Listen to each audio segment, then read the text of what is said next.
انشاءاللہ آج ہم سورہ بقرہ کو شروع کریں گے۔ حضرت عبداللہ بن عباس رضی اللہ تعالیٰ عنہ کے فرمان کے مطابق مدینہ منورہ میں سب سے پہلی یہی سورہ بقرہ جو ہے وہ نازل ہوئی۔ احادیث مبارکہ میں اس سورت کے بے شمار فضائل ہیں، مختصر انداز میں یوں ذکر کروں گا کہ دیکھیں سورہ بقرہ، نبی پاک صلی اللہ علیہ وسلم نے فرمایا کہ سورہ بقرہ پڑھا کرو کیونکہ اس کو پڑھتے رہنے میں برکت ہے اور نہ پڑھنے میں ثواب سے محروم رہ جانے پر حسرت ہے، اور جادوگر اس کا مقابلہ کرنے کی طاقت نہیں رکھتے۔ آپ دیکھیں اس سے واضح ہو جاتا ہے کہ جو اگر اس طرح کے معاملے میں گرفتار ہو گیا ہو جادو اثرات وغیرہ کے، تو اس کے لیے یہ سورہ بقرہ ایک بہترین وظیفہ بھی ہے، ایک بہترین تعویذ بھی ہے۔ نبی پاک صلی اللہ علیہ وسلم نے ایک جگہ یوں فرمایا کہ شیطان اس گھر سے بھاگ جاتا ہے جس میں سورہ بقرہ کی تلاوت کی جاتی ہے، یعنی شریر جنات بھگانے کا بھی ایک بہترین وظیفہ ہمیں مل گیا۔ اسی طریقے سے ایک جگہ نبی پاک صلی اللہ علیہ وسلم نے یوں فرمایا جو شخص رات کو سورہ بقرہ کی آخری 2 آیتیں پڑھ لے گا تو وہ اسے ناگہانی مصائب سے کافی ہوں گی، یعنی ہر طرح کی جو ناگہانی آفتیں اللہ پاک اس سورہ کی برکت سے اس کو محفوظ فرما دے گا۔ نبی پاک صلی اللہ علیہ وسلم نے فرمایا کہ سورہ بقرہ قرآن پاک میں ایسی ہے جیسے کہ اونٹ کے جسم میں کوہان، یعنی اس کی پیٹھ کی ہڈی، یعنی جیسے کہ اونٹ کی خوبصورتی اس کے کوہان سے ہوتی ہے، اسی طرح قرآن پاک کی زینت سورہ بقرہ سے ہے۔ حضرت عمر رضی اللہ تعالی عنہ نے حضور اکرم صلی اللہ علیہ وسلم سے سورہ بقرہ 12 سال میں تمام حقائق و اسرار کے ساتھ پڑھی، اور جس دن ختم کی اس دن خوشی میں ایک اونٹ ذبح کر کے صحابہ کرام کی خوشی میں آپ نے دعوت بھی کی۔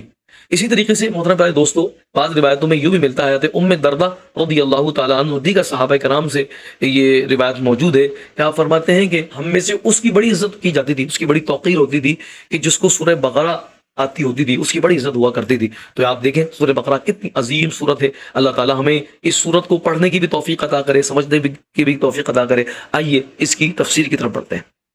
اعوذ باللہ من الشیطان الرجیم، بسم اللہ الرحمن الرحیم، الف لام میم، ذالک الکتاب لا ریب فیہ۔ الف لام میم قرآن پاک کی 29 سورتوں کے شروع میں اس طرح کے حروف ہیں، انہیں حروف مقطعات کہتے ہیں۔ ان کے بارے میں سب سے قوی قول یہ ہے کہ یہ حروف اللہ تعالیٰ کے راز ہیں اور متشابہات میں سے ہیں، ان کی مراد اللہ تعالیٰ جانتا ہے اور ہم ان کے حق ہونے پر ایمان لاتے ہیں۔ دوستو قرآن پاک بعض لحاظ سے بہت آسان ہے اور بعض اعتبار سے سخت مشکل۔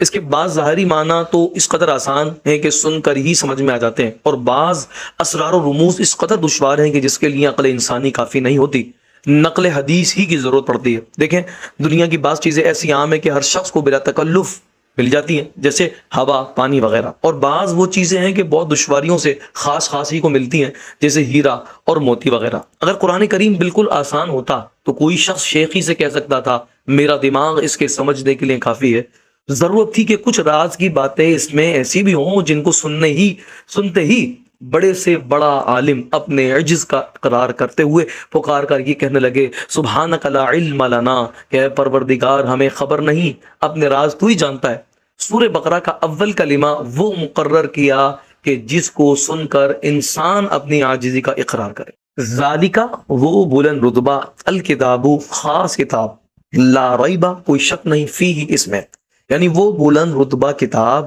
جس میں کسی شک کی گنجائش نہیں۔ ذالکہ اگرچہ عام طور پر اس مشار الیہ کے لیے استعمال ہوتا ہے جو دور ہو، یعنی جس ہمیں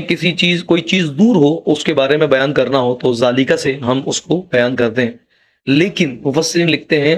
ایسے مشار الیہ کے لیے بھی استعمال ہوتا ہے جو حسن تو نزدیک ہو لیکن اپنی شان اور رتبے کے اعتبار سے بہت بلند اور دسترس سے دور ہو۔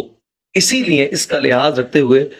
قرآن کریم نے ذالکہ کو استعمال کیا کہ قرآن پاک اگرچہ ہمارے نزدیک ہے مگر رتبے کے اعتبار سے، بلندی کے اعتبار سے